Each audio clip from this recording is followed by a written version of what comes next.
The crack of gunfire split the morning air as Quentin Lawson's boot heel crushed the dusty planks of Cottonwood Springs Main Street, his reputation arriving like thunder before him.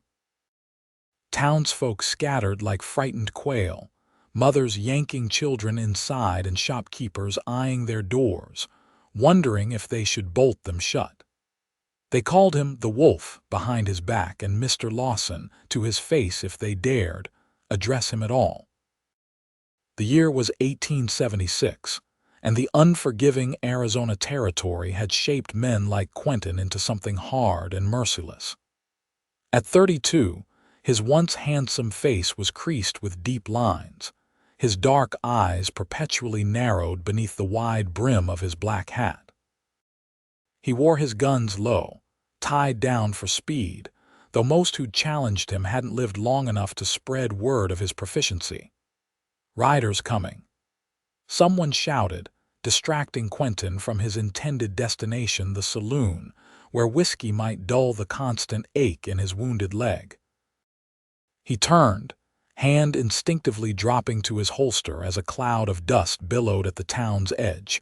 3 horses thundered in, 2 men flanking a woman whose golden hair streamed behind her like a banner. The men were clearly ranch hands, their faces grim as they escorted their charge. The woman sat tall in her saddle, her riding habit dusty but fine, clearly someone of means. "Doctor," one of the men called out. "We need the doctor. Mr. Calloway's been shot." The name sent a ripple through the crowd.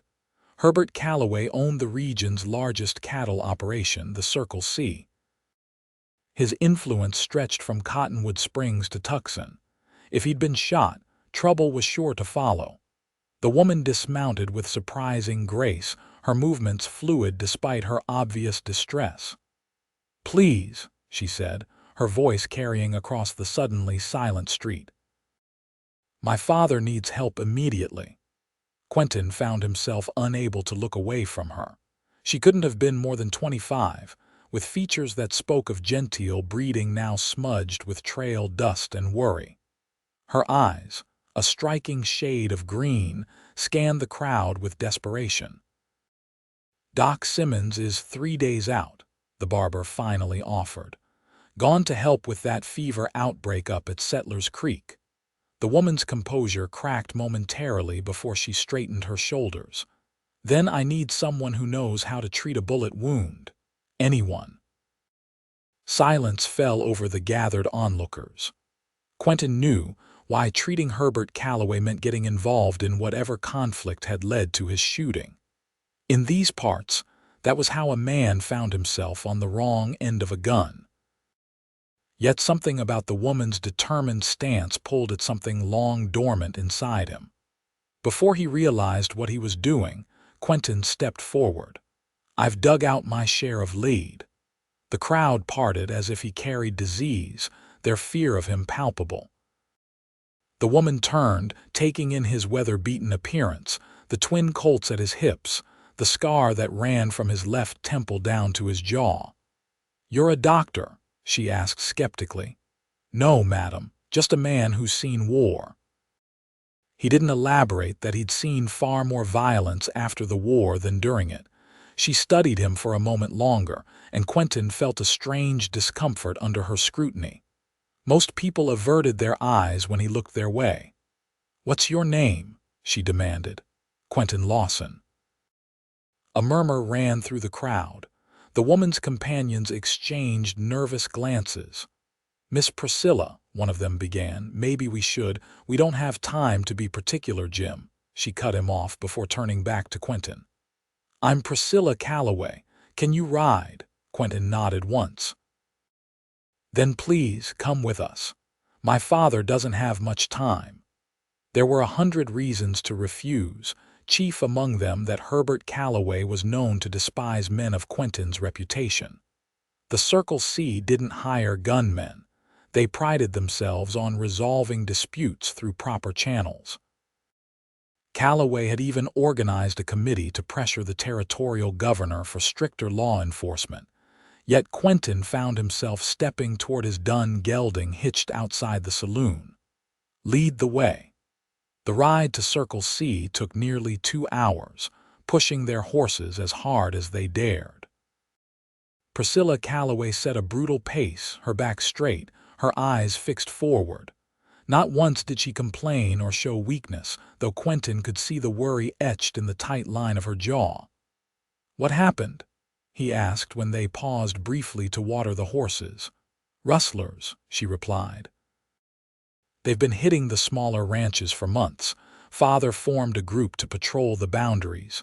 This morning they found men cutting our fence line." Her voice wavered slightly.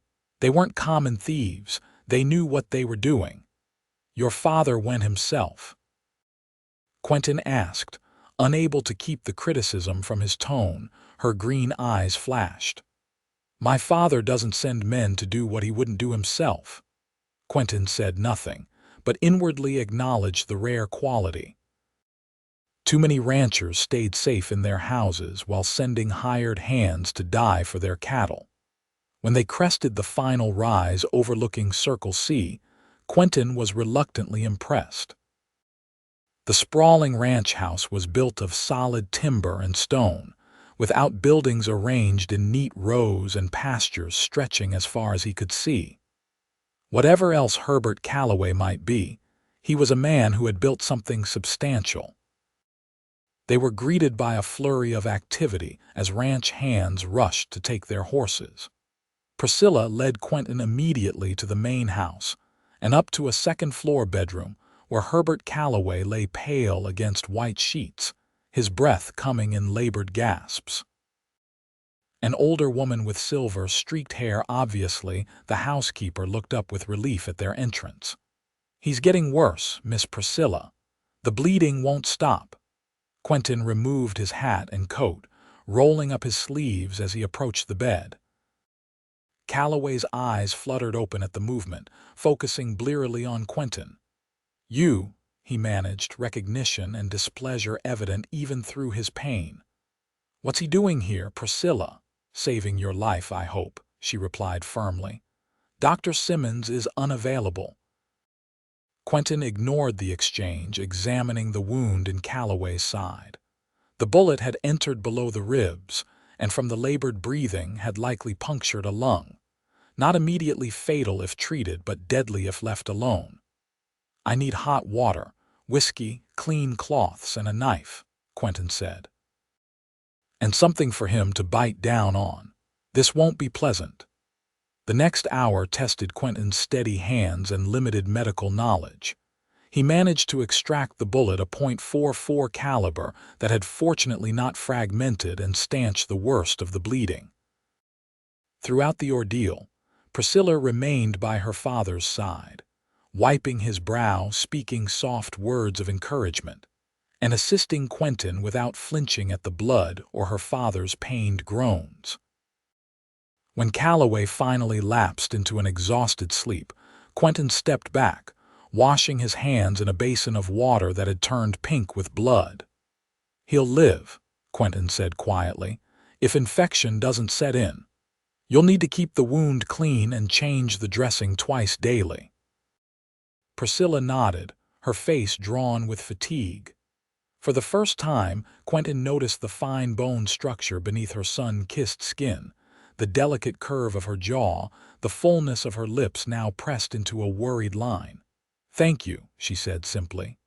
I know my father wouldn't have been your first choice to help."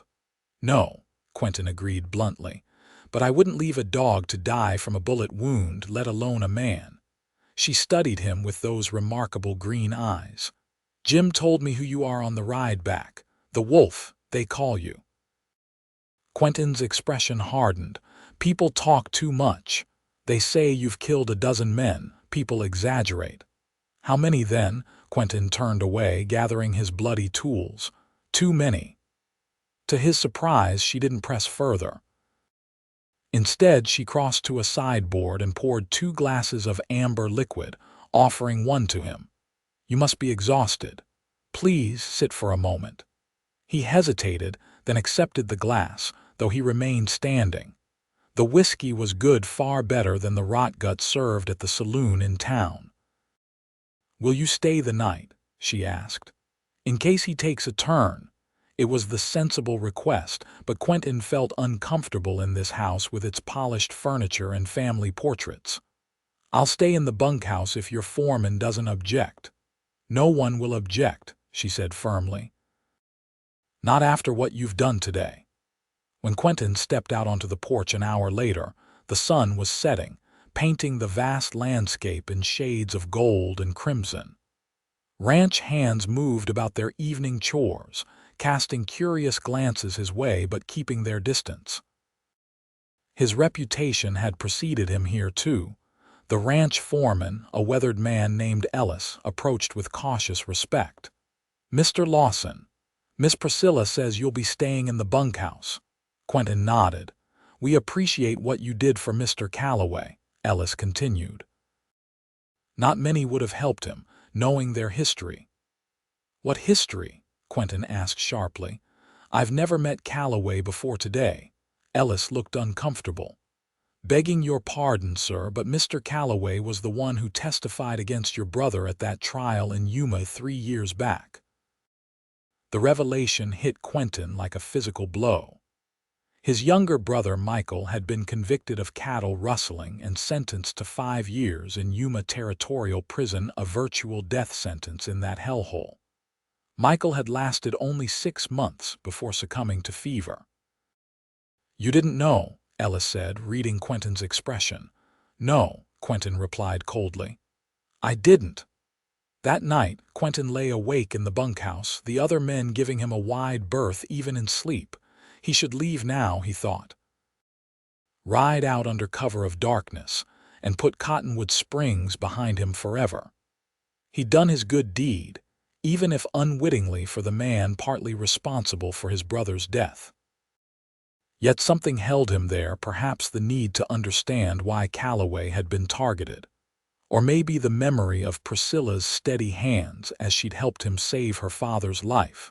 Before dawn, Quentin was awakened by a commotion outside. He grabbed his gun belt and stepped out to find men mounting up, Ellis shouting orders. "What's happening?" Quentin demanded of a passing ranch hand. "Circle C cattle were hit again last night," the young man explained hurriedly. "Big drive, at least 50 head. Miss Priscilla's organizing a tracking party."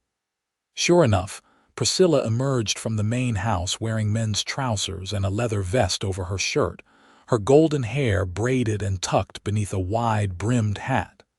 She moved with purpose, checking the saddle on a spirited bay mare.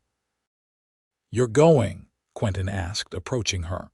She turned, surprise briefly crossing her features before she nodded. "Someone has to represent the family. Father can't, obviously. It's dangerous.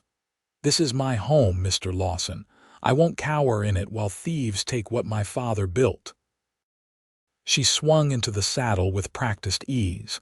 "You're welcome to join us if you like. We could use a man of your experience." The invitation caught him off guard. "Why would you want my help? Your father and I aren't exactly friends." "Because these aren't ordinary rustlers.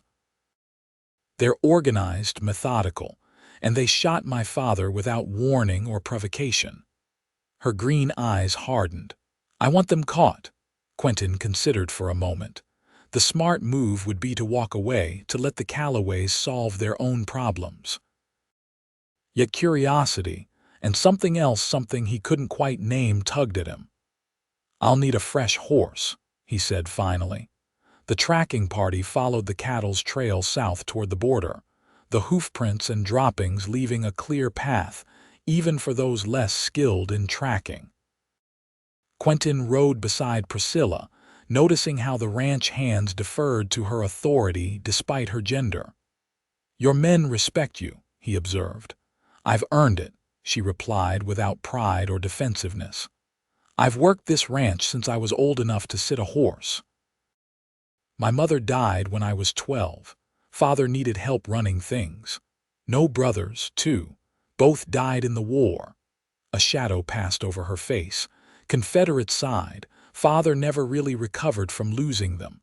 Quentin nodded, understanding loss all too well. You manage the ranch now. Much of it. Father handles the business affairs, but the day-to-day operations often fall to me. She glanced at him curiously. You sound surprised. Most women I've known prefer easier lives. Her laugh was unexpected, a genuine sound of amusement. Mr. Lawson, there's nothing easy about any life worth living. The simple wisdom of her statement caught him off guard, and for the first time in years, Quentin felt the corner of his mouth twitch towards something resembling a smile. By midday, they had followed the trail to a narrow canyon where it abruptly disappeared. Ellis dismounted, examining the ground with growing frustration. They scattered here, he announced, drove the cattle in different directions to confuse us. Quentin surveyed the area, noting the rock formations and sparse vegetation. No, he said quietly, this was planned. The cattle were likely moved through the water to hide their tracks. He pointed to a dry stream bed. Spring rains would have filled that recently. Follow it downstream and you'll find where they exited. Ellis looked skeptical but dispatched men to check. Within an hour, they'd confirmed Quentin's theory and picked up the trail again. How did you know? Priscilla asked as they rode side by side. I spent time with the Apache after the war, Quentin answered. They taught me things about tracking that most white men never learn. The Apache, her eyebrows rose. Most people around here consider them enemies. Most people are quick to judge what they don't understand. His tone made it clear the conversation was closed. As afternoon stretched toward evening, they crested a ridge and spotted smoke rising from a camp in the distance. Ellis suggested they approach after dark, but Quentin shook his head. These men are organized. They'll have sentries posted. We need to observe first, understand what we're dealing with. Using his field glass, Quentin counted at least 8 men in the camp, with the stolen Circle C cattle penned in a natural corral formed by the canyon walls. What troubled him was the evidence of permanence. This wasn't a temporary rustlers' camp, but something more established. I recognize some of those men, Ellis said grimly after taking a look. They work for Vernon Blackfield.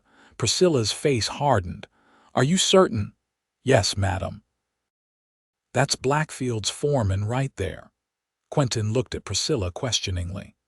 Vernon Blackfield owns the Diamond B, she explained, her voice tight.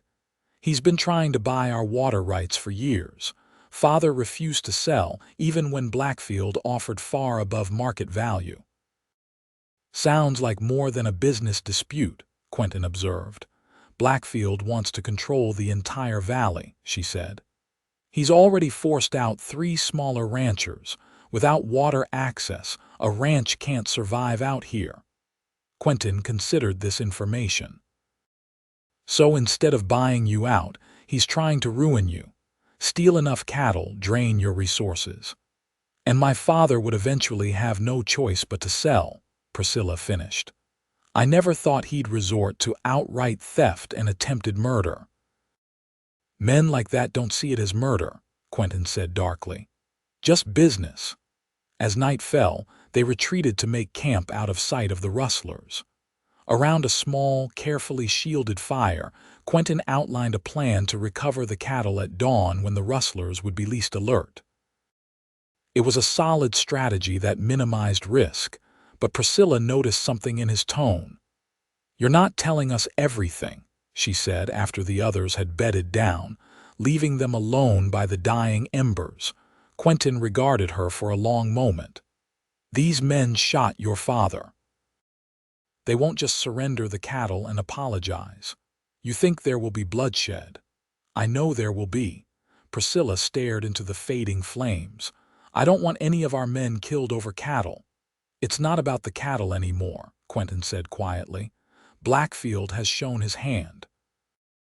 If you back down now, he'll only grow bolder. Next time, your father might not survive. She looked up at him, her face half shadowed in the firelight. Is violence always your first solution, Mr. Lawson? The question stung more than he expected. No. But sometimes it's the only language men like Blackfield understand. And that's why they call you the Wolf, because you speak that language so fluently. Quentin stood abruptly. You should get some rest, Miss Calloway. Tomorrow will come early. He walked away, finding a solitary spot beneath a juniper tree where he could keep watch. The night air grew cold, but it was preferable to the heat of Priscilla's scrutiny. Few people had ever questioned his methods so directly, and fewer still had made him feel defensive about them. His brother Michael had once asked similar questions before Yuma, before everything fell apart. Michael had believed in law, in civilization's advance across the frontier. Quentin had seen too much during and after the war to share that optimism. He was startled from his thoughts by the approach of soft footsteps. Priscilla appeared, wrapped in a blanket, carrying 2 cups of coffee. "Peace offering," she said, extending one to him. He accepted it wordlessly. "I apologize for my question earlier," she continued, settling beside him against the tree trunk. "It was presumptuous." "It was honest," he corrected her. "No need to apologize for honesty." They sat in silence for a while, the coffee warming their hands in the chilly night. "May I ask you something else?" she finally said. Quentin braced himself but nodded. "The scar on your face, was it from the war?" His hand unconsciously rose to trace the jagged line from temple to jaw. "No, after. I was a deputy marshal in Colorado Territory. Tried to arrest a man who didn't want arresting." "You were a lawman." She couldn't hide her surprise. "For 3 years, until I realized a badge doesn't make justice any more real or accessible." He took a sip of coffee. "The man who did this killed 2 families while robbing their homestead. I tracked him for 2 weeks. When I brought him in, a judge set him free because the only witnesses were dead."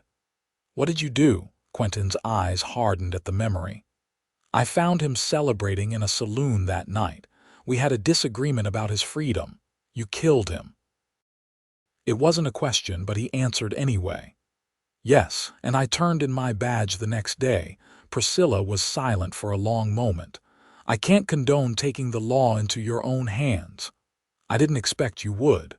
But," she continued softly, "I understand why you did it. The world isn't always just." Her understanding, free of judgment, unsettled him more than condemnation would have. He changed the subject. "You should sleep. We move at first light." "Will there be killing tomorrow?" she asked directly. Quentin met her gaze. "Not if they surrender." "But men like that rarely do." "Then I pray they're smarter than they look." She rose gracefully. "Good night, Mr. Lawson." "Quentin," he found himself saying, "if we're riding into danger together, you might as well use my name." A small smile curved her lips. "Good night, Quentin." As she walked back toward the camp, Quentin felt something shift inside him, like ground giving way beneath his feet. Priscilla Calloway was dangerous not because she feared him, but because she didn't. Dawn brought gray light filtering through morning mist as Quentin led the Circle C men toward the rustlers' camp. They approached from multiple directions, using the terrain for cover. Priscilla had argued forcefully to join them despite Quentin's objections, and now moved quietly at his side, a rifle held competently in her hands. The element of surprise worked in their favor. They had the rustlers surrounded before the camp fully awakened. Quentin stepped into the open, his voice carrying across the clearing. "You're holding Circle C cattle. That's a hanging offense in this territory." The reaction was immediate, men scrambling for weapons, shouting in confusion. One man, obviously the leader, emerged from a tent with a shotgun already in hand. "This is Diamond B business," he growled. "Ride out while you still can." "These cattle are Circle C branded," Quentin replied evenly. "Miss Calloway is here to reclaim her property." At his signal, Priscilla stepped forward, her chin high, her rifle steady. "Return our cattle and there doesn't need to be trouble." The leader's eyes narrowed. "Blackfield said the old man was shot. He dead." "My father is very much alive," Priscilla answered coldly, "and very eager to speak with Mr. Blackfield about these recent misunderstandings." A tense silence fell over the camp. Quentin could feel the moment balanced on a knife's edge, surrender or bloodshed, depending on the next few seconds. The leader's shotgun barrel began to swing toward Priscilla. Quentin moved with lightning speed, drawing and firing in one fluid motion. The shotgun flew from the man's hands, splintered at the stock. "That's one chance," Quentin said into the stunned silence. "There won't be another." The standoff broke as another rustler made a desperate grab for his revolver. Gunfire erupted, men diving for cover as bullets thudded into dirt and wood. Quentin pushed Priscilla behind a wagon wheel, returning fire with deadly accuracy. 3 rustlers fell in the first exchange of bullets. The others, recognizing their disadvantage, soon threw down their weapons. "Wise decision," Quentin said, approaching the disarmed men with his Colt still drawn. "Now, which one of you shot Herbert Calloway?" The captured rustlers exchanged nervous glances. "Wasn't none of us," one finally offered. "That was Blackfield himself, said he wanted to send a message." Priscilla inhaled sharply beside Quentin. "Vernon Blackfield personally shot my father." "Yes," the man confirmed. "Said it was time to stop playing games. Said with your pa gone, you'd have to sell." Quentin felt cold rage building inside him. Not for Herbert Calloway's sake, but for the daughter who had watched her father bleed and still maintained her dignity and courage. "Tie them up," he ordered the Circle C men. "We're taking them and the cattle back to Cottonwood Springs. The sheriff can sort this out." "And Blackfield?" Ellis asked. Quentin glanced at Priscilla, whose face had gone very still. "That's for Miss Calloway to decide. We bring him to justice," she said firmly. "Legal justice. I won't stoop to his methods." The journey back to Circle C took most of the day, driving the recovered cattle ahead of them with the bound rustlers riding under guard. When they finally arrived, they were met with news that Herbert Calloway's condition had improved. He was awake and demanding information. Priscilla immediately went to her father while Quentin supervised the securing of the prisoners. By the time he entered the main house, Calloway was propped up on pillows, his face gray with pain but his eyes alert as Priscilla finished relating the day's events. "Lawson," Calloway acknowledged when Quentin entered the bedroom. "My daughter says you saved her life today." "She handled herself well," Quentin replied neutrally. "You should be proud." "I am." Calloway studied him with shrewd eyes. "Ellis tells me you know about Yuma, about your brother." Quentin's jaw tightened. "Yes." "Then I'm doubly in your debt, it seems." Calloway shifted painfully. "For what it's worth, I believed your brother was guilty at the time. I testified to what I saw, cattle with altered brands being moved across my land." "Michael wasn't a thief," Quentin said, the words coming out harsher than intended. "Perhaps not," Calloway conceded. "I later heard rumors that he'd been set up by the actual rustlers. By then, it was too late." The admission did little to ease the knot of resentment in Quentin's chest, but he acknowledged it with a nod. The past couldn't be changed, and he'd long ago accepted that justice was an elusive concept in this harsh land. "What will you do about Blackfield?" he asked, changing the subject. Calloway's expression hardened. "Vernon Blackfield and I have history going back 20 years. This isn't the first time he's crossed the line, but it will be the last." "Father," Priscilla interjected, "we have evidence now, real evidence of his crimes. Let the law handle this." "The law," Calloway scoffed. "Sheriff Tanner is in Blackfield's pocket, always has been." "Then we go to the federal marshal," she insisted. Or the territorial governor? That takes time, Priscilla. Time we may not have if Blackfield decides to finish what he started. Quentin watched the interplay between father and daughter, seeing in Herbert Calloway the same fierce protective instinct he recognized in himself. For all their differences, they shared that fundamental trait. "There's another option," Quentin found himself saying. Both Calloways looked at him expectantly. "Make it public.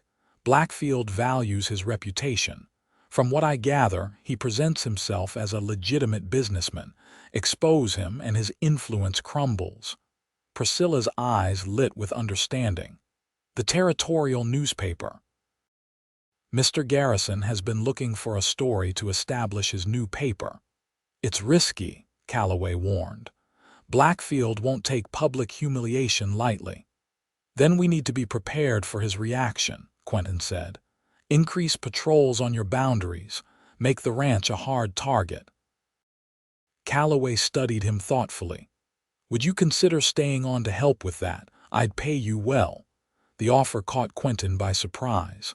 "I'm not looking for employment, Mr. Calloway." "Not as a gunman," Calloway clarified. "As a security advisor, you have experience I need right now."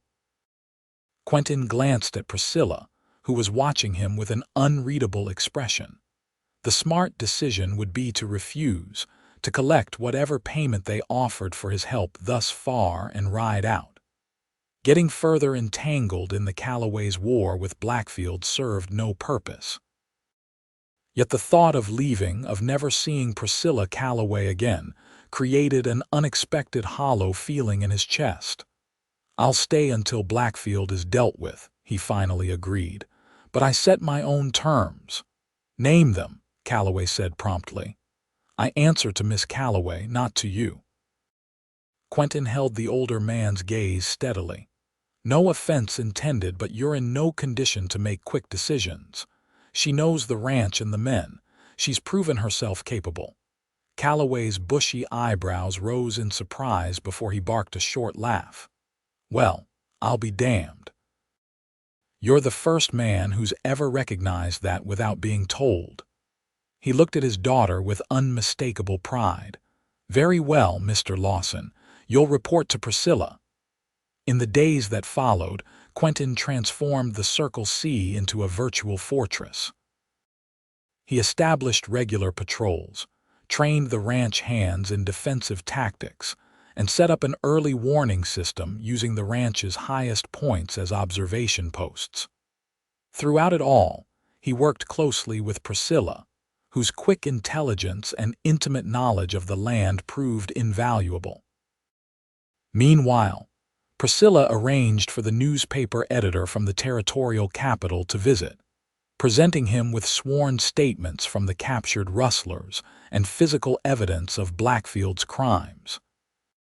The resulting exposé created a sensation, forcing the local sheriff to arrest the remaining rustlers and issue a warrant for Blackfield himself, who had mysteriously disappeared from his ranch. 2 weeks after the rustlers' camp raid, Quentin found Priscilla on the ranch house porch, watching the sunset. Her golden hair was loose around her shoulders, catching the fading light like fire. "Patrol reports are clear," he said, stopping beside her. "No sign of trouble anywhere on our boundaries." She smiled at his use of "our," though neither commented on it. "Do you think he's fled the territory?" "Blackfield? Not likely. Men like that don't abandon what they consider theirs." Quentin leaned against the porch railing. "He's waiting, planning." "The longer the silence stretches, the more concerned I become." Priscilla sighed, her breath visible in the cooling evening air. "I've never understood men like Blackfield or my father sometimes. This obsession with land, with ownership. Is a few thousand acres worth killing for?" "It's not about the land," Quentin said quietly. "It's about legacy, what you leave behind when you're gone." She turned to study him. "And what do you hope to leave behind, Quentin Lawson?" The question struck deeper than she could know. For years he had lived without thought of tomorrow, much less the distant future after his passing. "Nothing, I suppose," he answered honestly. "I've built nothing lasting." "I don't believe that." Her voice was soft but certain. "The impact we have on others, that's a legacy too. The lives you've touched, the people you've helped or harmed, that remains." Something in her words made his throat tighten unexpectedly. "By that measure, my legacy is complicated, as is everyone's." She stepped closer, close enough that he could smell the lavender scent in her hair. "But it's never too late to shape what comes next." Their eyes met, and for a moment, Quentin felt the walls he'd built around himself waver. Something was happening between them, something unspoken but increasingly difficult to ignore. The moment shattered at the sound of approaching hoofbeats. Quentin's hand dropped to his gun as a rider appeared in the gathering dusk, pushing his horse hard toward the ranch house. It was one of the hands from the south pasture, his face streaked with dirt and sweat. "Miss Priscilla, Blackfield's men, they've set fire to the south range." Chaos erupted as men scrambled to respond to the emergency. Quentin organized them into groups, some to fight the fire, others to protect the ranch house in case the fire was a diversion. Priscilla moved with calm efficiency, gathering supplies and dispatching riders to neighboring ranches for assistance. "Stay here," Quentin told her firmly as he prepared to lead a group toward the fire. "The house needs to be protected." "This is my ranch," she countered. "I won't hide while it burns." "Priscilla." He rarely used her first name, and it stopped her short. "If this is a trap to draw us out, someone needs to remain in command here. Your father can't do it." She hesitated, then nodded reluctantly. "Be careful," she said, her hand briefly touching his arm in a gesture that felt unexpectedly intimate. The fire was visible for miles, an angry red glow against the night sky.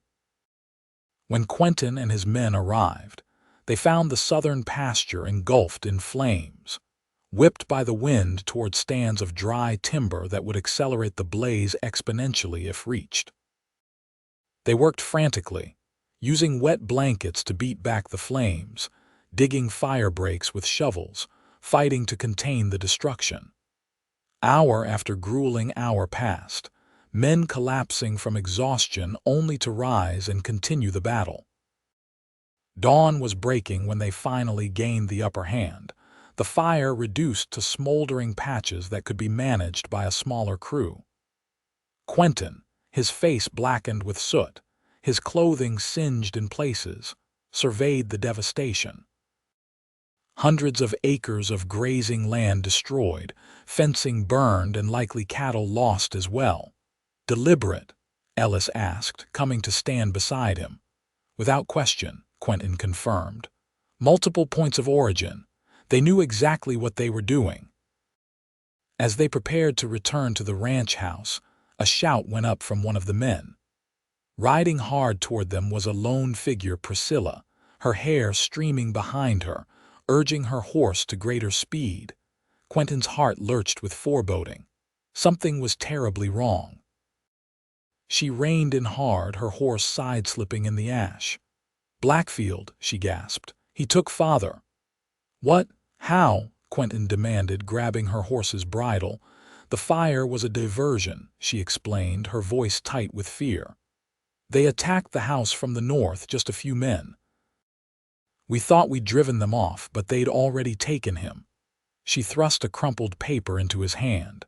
"They left this." The note was blunt. "Calloway for the water rights. Noon today at Apache Mesa. Come alone or he dies." Cold rage filled Quentin as he looked up at Priscilla's pale face. "You're not going."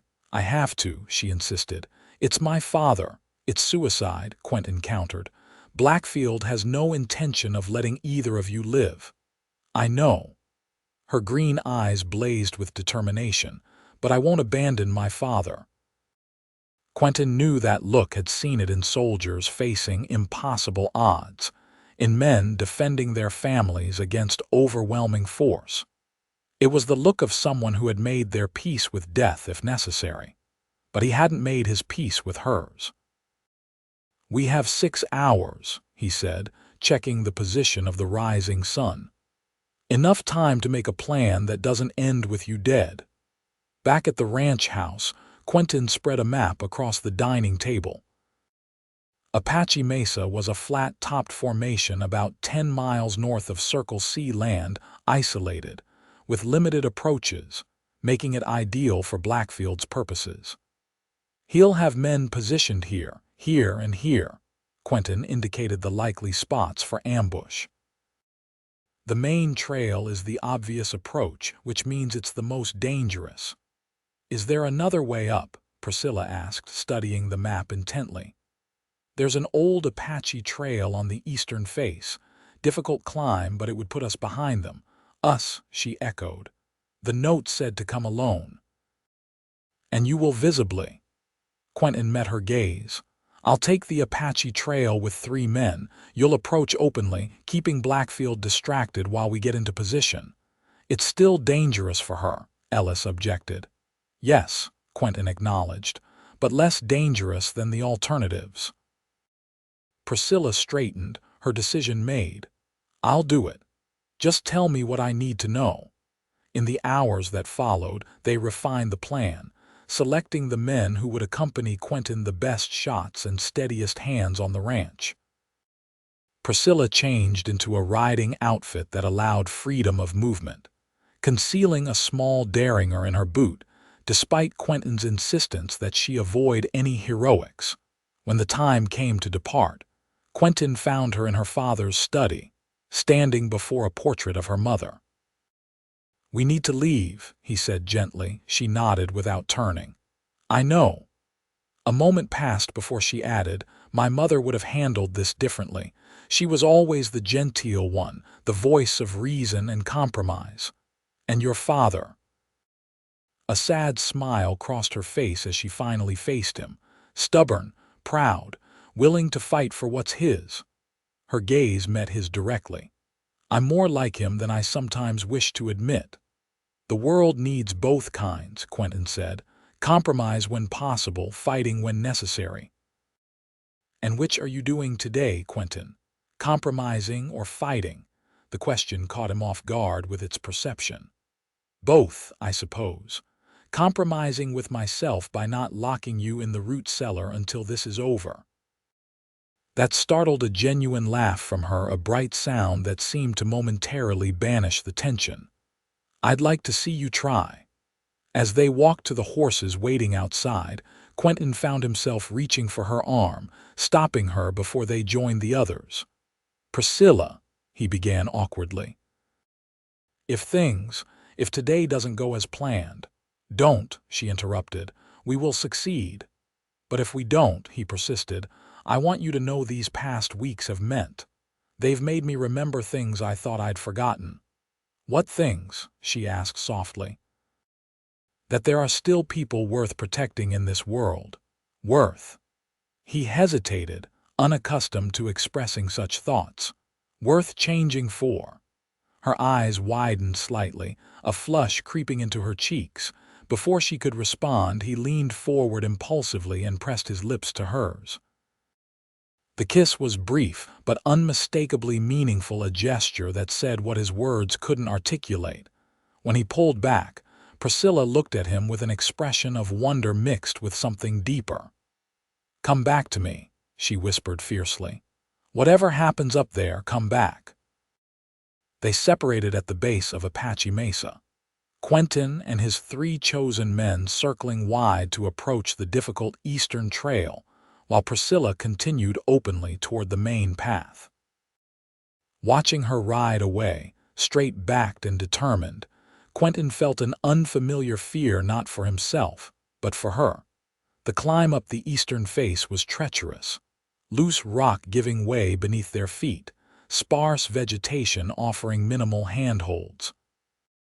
They moved silently, communicating with hand signals, hyper-aware that sound carried in the clear desert air. Near the summit, Quentin spotted the first of Blackfield's men, a sentry positioned to watch the eastern approach, clearly not expecting anyone to actually use it. With practiced efficiency, Quentin crept up behind the man and rendered him unconscious with a blow to the head, binding and gagging him before moving on. They reached the mesa top just as Priscilla appeared on the main trail, riding slowly, her hands visible and empty. From his vantage point, Quentin could see the entire tableau: Herbert Calloway tied to a boulder, bloodied but conscious, Vernon Blackfield standing beside him, flanked by 5 armed men, and Priscilla, vulnerable and exposed, approaching the trap. "Spread out," Quentin whispered to his men. "On my signal." Blackfield's voice carried clearly in the still noon air. "Miss Calloway, punctual, I see, and alone as instructed." "I've brought the papers," Priscilla replied, her voice steady despite the danger. "Water rights, land deeds, everything you wanted. Now release my father." Blackfield was a large man with a florid face and the expensive clothing of someone who considered himself a gentleman. His laugh, however, was anything but gentlemanly, a harsh bark of triumph. "You'll excuse me if I verify these documents first." He gestured, and one of his men approached Priscilla cautiously, taking the papers from her outstretched hand. Quentin used the distraction to signal his men into better positions, each finding cover from which they could target Blackfield's group. He himself crept closer, wanting a clear shot at Blackfield if it came to that. "Everything seems in order," Blackfield announced after examining the papers. "Congratulations, Miss Calloway. You've just saved your father's life." He folded the documents and tucked them into his coat. "Unfortunately, neither of you will be leaving this mesa alive to contest the legitimacy of these transfers." Priscilla showed no surprise at the betrayal. "You never intended to honor our agreement. Business, my dear, nothing personal." Blackfield nodded to his men, who raised their weapons. "Your father built something impressive. Now it's my turn to build upon it." "Vernon Blackfield," Quentin called out, stepping into view with his Colt leveled. "You're under arrest for kidnapping, attempted murder, and cattle rustling." Blackfield whirled, his face contorting with shock and rage. "Lawson, how did you—" He broke off, his eyes darting around the mesa top as Quentin's men emerged from cover, weapons trained on Blackfield's group. "Drop your weapons," Quentin ordered Blackfield's men. Now, for a tense moment, no one moved. Then one of Blackfield's hired guns, clearly calculating the odds, slowly lowered his rifle. The others reluctantly followed suit, all except Blackfield himself, who in one swift motion grabbed Priscilla, pressing a small pistol to her temple. "Back off, Lawson. Drop your weapon or she dies right now." Quentin's blood ran cold, but his aim never wavered. "You're not walking away from this, Blackfield. Kill her, and you won't live long enough to regret it." "Perhaps," Blackfield snarled, "but neither will she. Is that a gamble you're willing to take, gunfighter?" Priscilla's eyes met Quentin's over the distance separating them. There was fear there, yes, but also trust and something that gave him pause. She wasn't looking at him with desperation, but with confidence. Then he noticed her hand, slowly moving toward her boot. "Last chance, Blackfield," Quentin said, deliberately raising his voice to cover any sound she might make. "Let her go and face justice." "Justice?" Blackfield spat. "There's no justice in this territory, only power, and those too weak to wield it. The Calloways have had their time." Now his words ended in a shocked gasp as Priscilla's hidden derringer fired, the small weapon discharged at point-blank range into his thigh. As Blackfield's grip loosened in pain and surprise, Priscilla tore herself free, dropping to the ground as Quentin's shot rang out. Blackfield stumbled backward, a red stain blossoming on his chest, his face a mask of disbelief. He opened his mouth as if to speak, but no words came. Instead, he crumpled to the ground, the papers spilling from his coat like fallen leaves. In the aftermath, Quentin's men quickly secured Blackfield's remaining henchmen. Priscilla rushed to her father, cutting his bonds with a knife Quentin handed her. Herbert Calloway was battered but defiant, cursing Blackfield even as his daughter examined his injuries. Quentin knelt beside Blackfield's body, confirming what he already knew. The man was dead. His ambitions ended with a single bullet. There would be an investigation, of course, but with multiple witnesses to the kidnapping and attempted murder, Quentin had little concern about the outcome. "You saved her," Herbert Calloway said as Quentin helped him to his feet. "And me, for that matter." "She saved herself," Quentin corrected, glancing at Priscilla with unmistakable admiration. "I just provided a distraction." The journey back to Circle C was slow, accommodating Herbert Calloway's injuries and the need to guard the prisoners. Priscilla rode beside her father, though her eyes often sought Quentin's across the distance separating them. That evening, with Blackfield's men locked in the ranch's storage cellar awaiting the federal marshal's arrival, Quentin found himself again on the porch with Priscilla. The events of the day had left them both exhausted but too keyed up to rest. "Father is asking for you," she said after a comfortable silence. "I think he wants to thank you properly." Quentin nodded but made no move to enter the house. "How is he?" "Sore, angry, relieved." She smiled faintly. "He's already talking about rebuilding the burned sections. He's resilient." "Like his daughter." Her cheeks colored at the compliment. "I keep thinking about what might have happened if you hadn't been here, if you hadn't stayed." "You would have found another way," Quentin said with certainty. "You're not the kind to surrender what matters to you." "No," she agreed softly. "I'm not." Another silence fell between them, charged with unspoken possibilities. "Will you leave now?" she finally asked, the question seemingly casual though her eyes betrayed its importance. Quentin had been asking himself the same question since the confrontation on Apache Mesa. His work here was done. Blackfield was dead, his men would face justice, and the immediate threat to Circle C had ended. There was no reason for him to remain. Except for the woman standing before him, the woman who had somehow breached the walls he'd built around himself. "You want me to stay?" he asked, his voice rougher than intended. Priscilla took a step toward him, close enough that he could see the gold flecks in her green eyes. "Yes," she said simply. "I want you to stay, Quentin, not as our protector or as an employee, just stay." The vulnerability in her voice touched something deep inside him, something he'd thought long dead. For years, he had wandered without purpose beyond survival, his reputation as the wolf preceding him, ensuring that people kept their distance.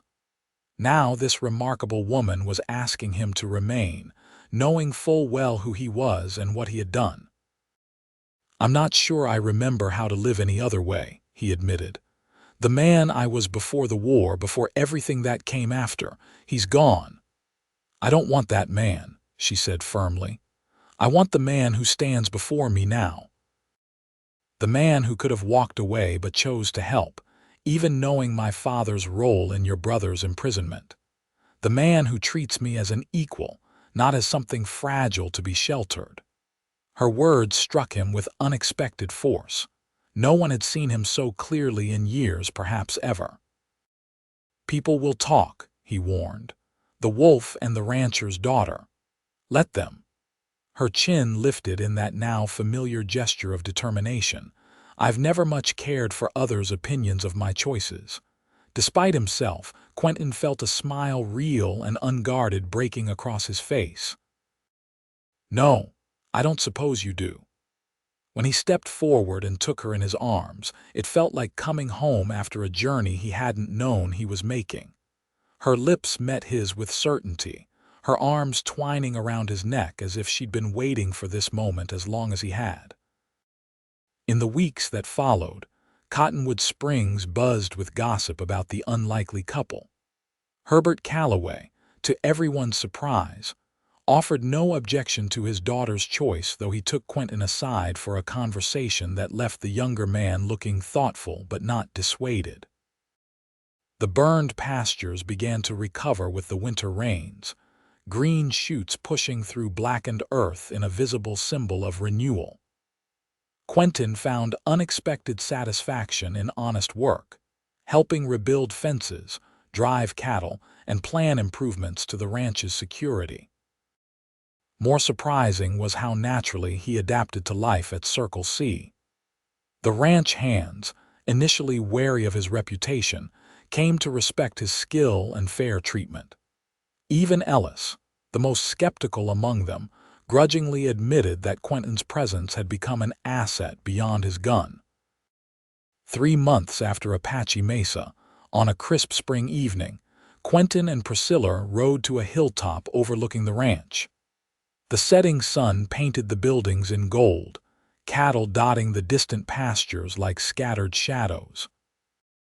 "Father signed the papers today," Priscilla announced as they dismounted. "Half interest in Circle C, as we discussed." Quentin looked at her in surprise. "I never asked for that." "No, you didn't," she agreed, taking his hands in hers. "That's precisely why he offered it. He said a man willing to risk his life for this land without seeking ownership deserves to be part of its future." The gesture humbled him. "I don't know what to say." "Say you'll stay," she whispered. "Not just for now, but for good. Say you'll build that future with me." Quentin looked into her eyes, seeing the same courage and determination that had first drawn him to her, now tempered with undisguised love. "I'll stay," he promised, "for as long as you want me." "Then you'll be here forever," she said, her smile radiant in the fading light. "Because I can't imagine a future without you in it." As they sealed the promise with a kiss, Quentin marveled at how completely his life had transformed. The man known as the Wolf still existed, that hardness would always be part of him, but Priscilla had seen beyond it to something he'd forgotten existed. The capacity for tenderness, for building rather than destroying. She had called him gentle that first night when he'd treated her father's wound, speaking the word not as an accusation of weakness, but as recognition of strength controlled, of power channeled toward healing rather than harm. In doing so, she had reminded him of the man he could be, not by changing him, but by believing that man had always existed beneath the scars and reputation. In the year that followed, the legend of the Wolf gradually faded, replaced by stories of Quentin Lawson, the former gunfighter who had found redemption in love and honest work. When Herbert Calloway performed the wedding ceremony that united his daughter with Quentin, few in attendance remembered the dangerous man who had ridden into Cottonwood Springs that fateful day. Instead, they saw only the couple's evident devotion, the tender way Quentin's hand cradled Priscilla's, the gentleness in eyes that once held only coldness. Those who knew the full story understood the transformation wasn't magic or miracle, it was simply the recognition of what had always been possible. 5 years later, Quentin stood on the porch of the ranch house, watching his 3-year-old son chase butterflies in the garden Priscilla had planted. Beside him, his wife cradled their infant daughter, both of them content in the peaceful moment. "You ever miss it?" Priscilla asked quietly. The freedom of the road, answering to no one. Quentin considered the question honestly. "No," he finally said. "That wasn't freedom. It was just another kind of prison." She leaned against him, her head fitting perfectly against his shoulder. "Herbert Calloway's daughter and the wolf of the territories," she mused. "Who would have thought?" "Not me," Quentin admitted, his arm tightening around her. "But then, I never thought I deserved this kind of happiness." "Everyone deserves the chance at happiness," she corrected gently. "Some just take longer to find their way to it." As the sun set on Circle C Ranch, painting the sky in brilliant oranges and purples, Quentin Lawson, once feared, now respected, Once alone, now surrounded by family, understood at last what true strength looked like. It wasn't found in the speed of his draw or the notches on his gun, but in the courage to be vulnerable, to build something lasting, to love without reservation. The man who had been known as mean had found, in Priscilla's eyes and in his own heart, the gentleness that had been there all along, buried but not destroyed, waiting only for someone brave enough to believe in its existence. And in finding it, he had discovered not weakness, but his greatest strength of all,